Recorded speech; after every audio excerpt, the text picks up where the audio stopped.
പരിചയമില്ലാത്ത സുഹൃത്തുക്കളോട് ഞാൻ എൻ്റെ പേര് ഓമർ ഷെരീഫ് എന്ന് പറഞ്ഞിരുന്നു. അപ്പോൾ ഓമറെ എന്നാണ് വിളിക്കുന്നത്.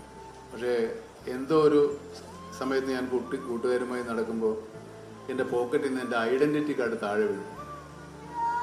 അതൊരുത്തൻ എടുത്തു നോക്കിയിട്ടിടാ നിൻ്റെ പേര് ഓമർ എന്നല്ല മമ്മൂട്ടി എന്നല്ലേ എന്ന് ചോദിച്ചു. അന്ന് മുതലാണ് ഞാൻ എൻ്റെ സുഹൃത്തുക്കളുടെ ഇടയിലും ഇപ്പോൾ നിങ്ങളുടെ ഇടയിലും മമ്മൂട്ടി എന്നറിയപ്പെടുന്നത്.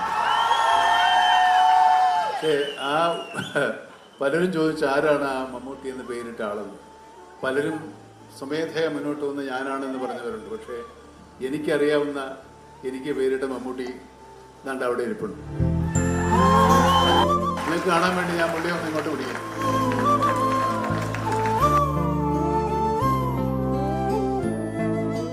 അദ്ദേഹത്തിൻ്റെ പേര് ശശിധരൻ എന്നാണ്.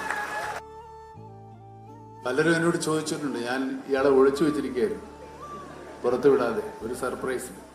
ഇങ്ങനെ 4 പേര് കാണുക ഇയാളെ പരിചയപ്പെടുത്തണമെന്ന് എനിക്ക് വലിയ ആഗ്രഹമുണ്ടായിരുന്നു. അത് ഏതായാലും ഈ ഫോർത്തോസിൻ്റെ ഇമേജിൽ തന്നെ ആയിരുന്നു.